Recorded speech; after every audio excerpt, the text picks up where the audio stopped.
Hello, welcome to a episode of Creepypasta Campfire, rebranding of Too Spooky for Me readings.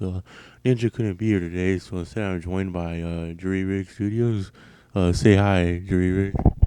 Hi guys! Today we'll be reading Animal Crossing Game Over. Story link in the description.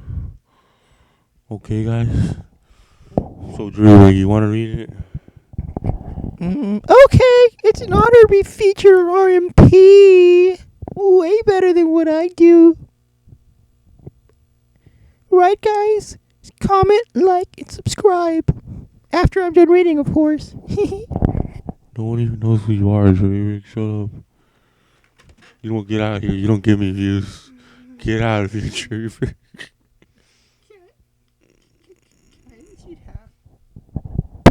I want to read half your story. Fine, I guess I can give you the views. Yay! Alright, kids, are you ready? Here we go. Animal Crossing Game Over. You've probably heard about the new Animal Crossing 3DS game that's coming out in June, right? I know I have. I used to be pretty pumped for it, but after what just happened over a couple of weeks, I'm not so sure. I know it's cliche to start these things off about saying how much you love a game, especially when you're younger, but it's true. I swear. I may have grown up on the N64, especially rareware games like Conquer, but GameCube games will always hold a special place in my heart. Star Fox Adventures, Super Mario Sunshine, Super Smash Brothers Melee, and of course, Animal Crossing. I decided to play the original Animal Crossing and help me wait out the new one, and yeah, sort of bring me back to my childhood. Boy, was this a mistake. But it didn't start out that way. In fact, for the first week or so, things were fine. I started a new game with a character named Mina, pronounced Mina, and moved into a town simply called Town. Yeah, I'm not very original. The villagers were nice, and I even became fairly close to one named Bertha, who is a hippo. He's not very original. It's just like the story he writes. Also, Jury Rig's video is so annoying. I don't even know what he's saying.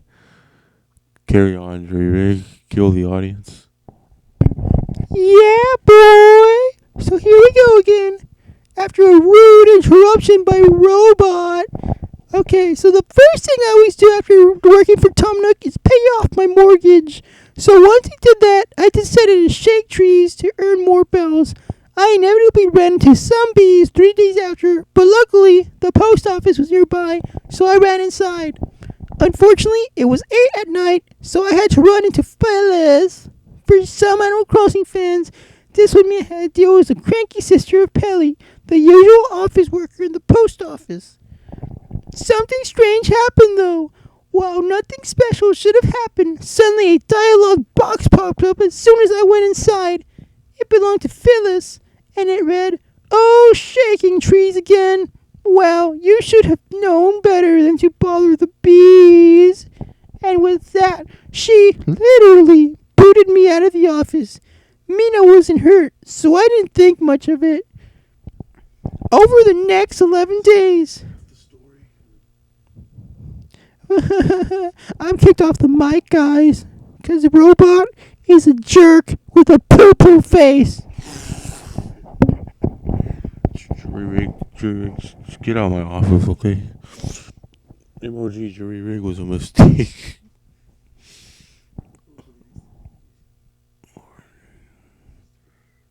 Okay, I never got the answer. No, over the next 11 days, the villagers began acting very strange around Mina.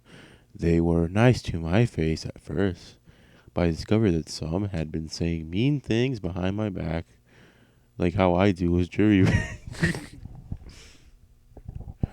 They were minor gripes, such as, she smells weird, just like Jury Rig. Or her handwriting is messy. Sometimes they would bury pitfall seeds right in front of me so that I fell into them and laughed in my face. I still wasn't worried because, truthfully, the hijinks were quite cartoony and pretty funny. Eventually, the things the animals would say behind my back got meaner and meaner. One even said to my face, "We don't need you here," like I did to Dream.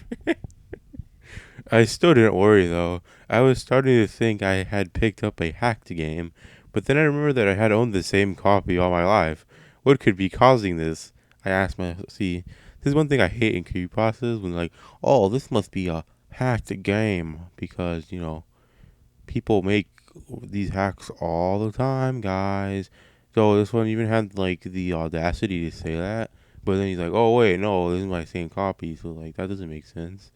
Oh, I love this phrase. I decided to keep shrugging on since I thought it could be interesting to see where this would go. I never got the answer. It all escalated a few hours ago when I decided to walk to Tom Nook's shop to look around. Today, all of the animals' doors were locked, and a message told me that they were not in their houses.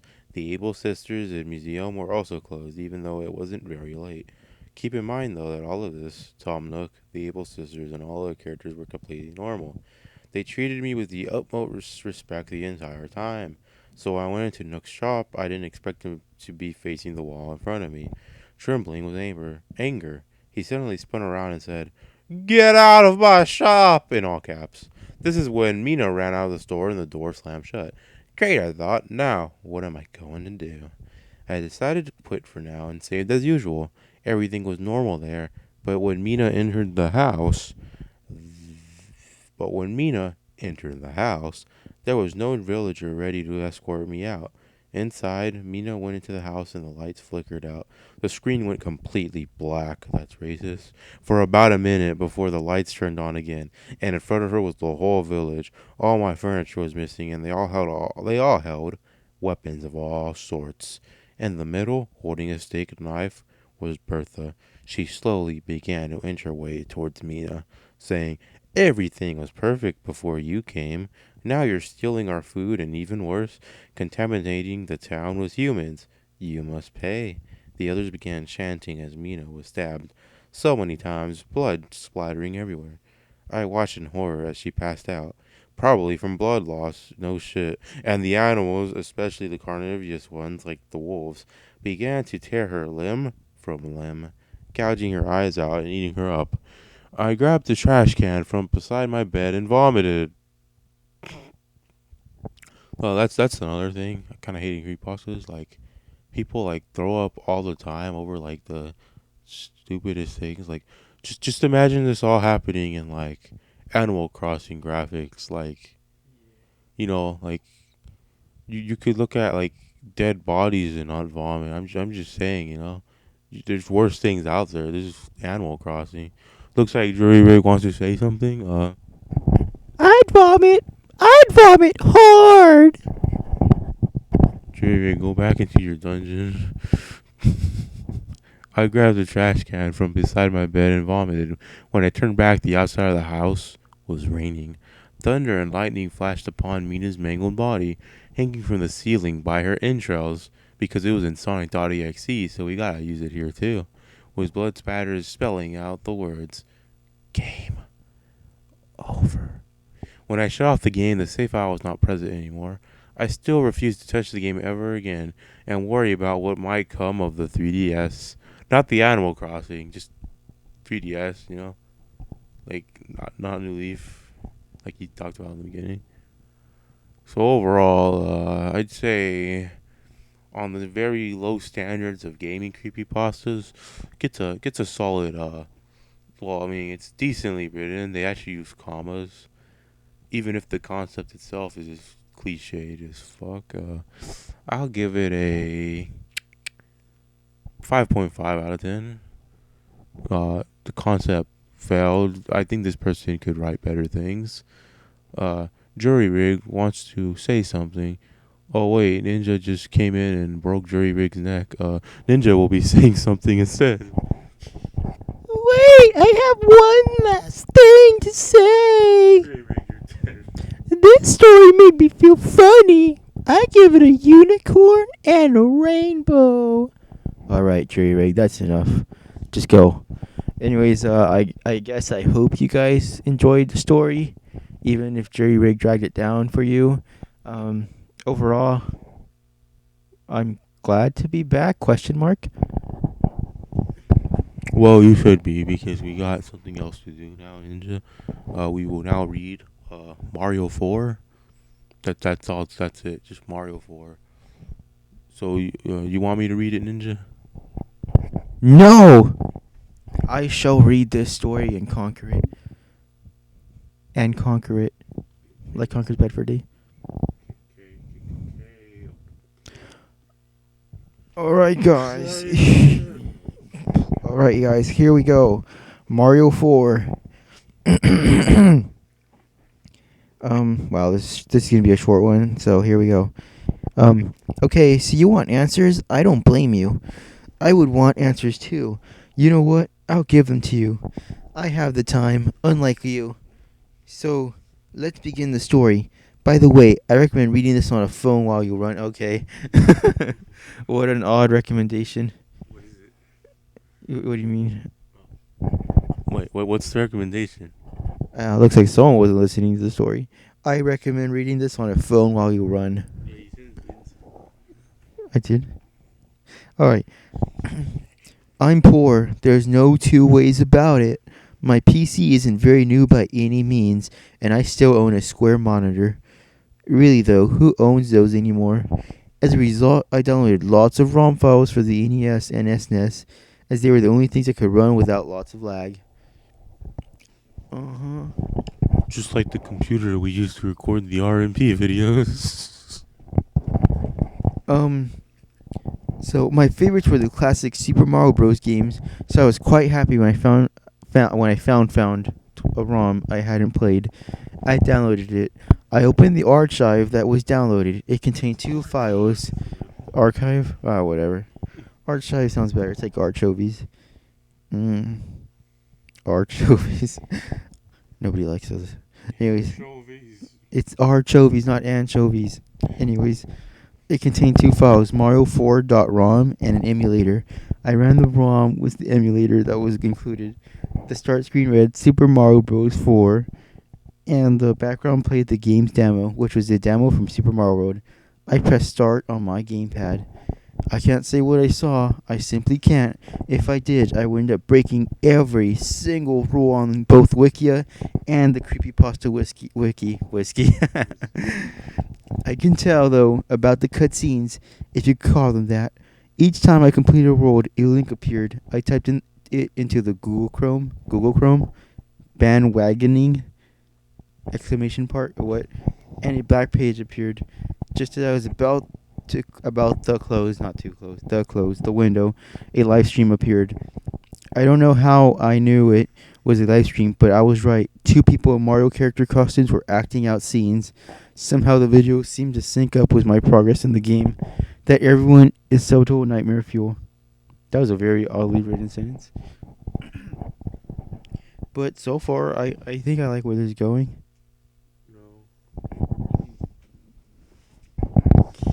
So, I'm just gonna throw this one out here. So his computer is so bad, he can only play NES games on Super Nintendo games, right? But he can use Google Chrome somehow. And more importantly, though, he can live stream. Now I don't know about you, but live streaming on a computer is a pretty even watching them, that's a pretty demanding task on an old box computer, It's so I'm gonna have to dock some points for believability. Dock them hard! Alright, Jerry Rig. Alright. Okay, so, here we go. Once I beat the game, the computer crashed. Period. Story over, guys. Just kidding. We wish. Okay, edit. On further investigation, it seemed that the ROM quickly displayed screens designed to push my PC's hardware. Neat trick, I guess. Alright, that was totally not an edit you needed to put in there. But, okay. I rebooted it and went to check the ROM file. It had a new name. Live.rom.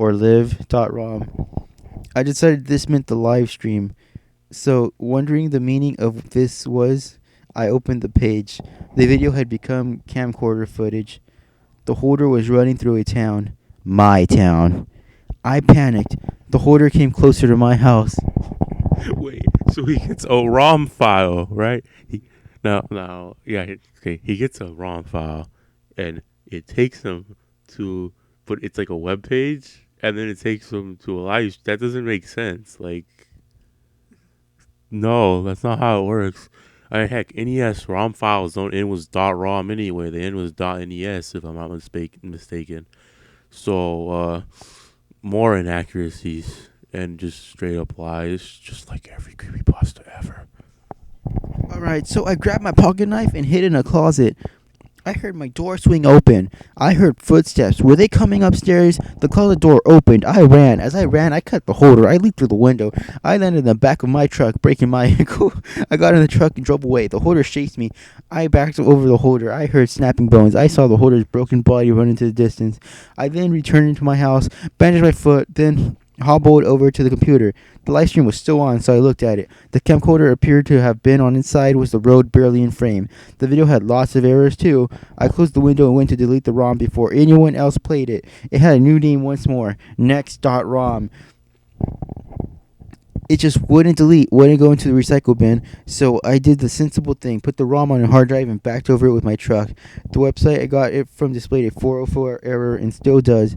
These answers may not be enough for you. If that's the case, well, too bad. It's all I know. Answers to what?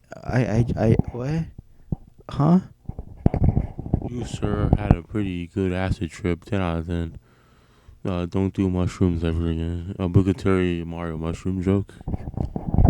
I have to agree with him 100%. Read my lips. No more mushrooms. Get it, guys? It's a joke. Political joke. If you know it, just write it in the comments. So, personally, I think that wasn't like grammar wise, it wasn't the worst thing. All I'm gonna say is, before you write another story, you should probably like work on your like writing styles. But seriously, I'd give it more of a 3 out of 10. It's just too like what happened. He started trucking along. See what I did there? I took that from the other story. In an actual truck or something, and then he like goes crazy and like destroys the ROM file. See, one thing is like, why not post the ROM file on the internet and like have like people figure this out for you, so that we can get those answers you keep talking about. Yeah, overall, I say this was too generic, but it wasn't the worst thing ever either. It was just plain, like my burger. You guys can't see it, but if you could, there's no lettuce, no nothing. Bet you didn't even know that. So next we'll be reading Abandoned.Exe. This will be the last story. So let's get this over with. We're good, okay? No, before this creepypasta, sorry if I butcher some words at the time of writing. I am super tired. Don't write stories when you're tired, okay? That's just common sense, okay? Have you ever played Mario? No. If you haven't, where were you for the last 20 years? I mean, if you haven't, then where were you for the last 20 years? See, it's in all caps. But yeah, Mario isn't very nice at times. So I downloaded this Mario game on my PC a while ago. I loved it, but then I found other games like TF2 and COD and Battlefield and that kind of stuff, like those, whatever. I was bored and my internet was broken, so I tried to load up Mario. I really wish I had it. The game tried to load up, but it didn't work, so I went into the code and stuff and fixed it. Stop using and so many times. Computer genius right here. He wrote that in parentheses. But when I went back to load it up, it was called Abandoned.Exe. But I just thought it was something that I'd done. So it came up like normal, except like, it doesn't anymore, guys. It used to have Mario jumping around in the background, but he wasn't there. But I just ignored it and started up my old file. When I loaded it up, Mario still wasn't there. So I went back into the files and added a little pink pixel, When it came back up, I just saw the little pink pixel hopping around. I wasn't that good at Mario, so I just got to the end of World 2 where Bowser is. So I went into the castle and got to the boss room. But instead of it being Bowser, it was Mario? Question mark. Why was he there and not Bowser? But I just went in anyway. Worst idea ever. In parentheses, stop doing this like commentating over your own writing thing, okay? It just doesn't work. It breaks immersion. Not that any creepypasta has ever had immersion. So I went in Mario. So I went in, comma, where there, well, I mean, there should be one. Mario started talking. He said, "Why have you abandoned me? I have been waiting for years.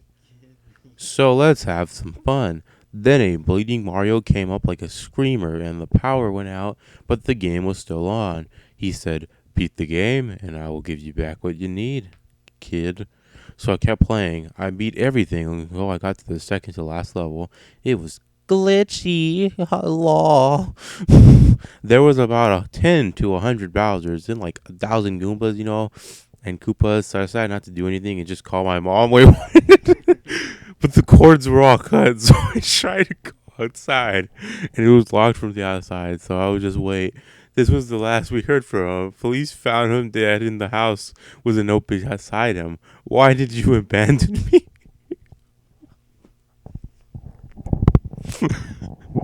so So we got like computer hacker badass here, right? He's playing a Mario game, but then 100 Bowsers appear and 1,000 Goombas, and he's just like, "Oh, I'm gonna go call my mom. She'll be able to beat this." And then he gets his room is locked, so he's just like, "Well, dang, I'm just gonna stay in here." And then the police finds him, and he's like dead. So then it's like, who wrote this story? Because he couldn't. He was dead the whole time. Overall, I give this one best ending out of 10. Obviously, he was playing Mario Maker too hard. Yeah. So this has been Creepypasta Campfire. I'm Robot. I'm Ninja. And I'm Jerry And we will see you next time in 2 months.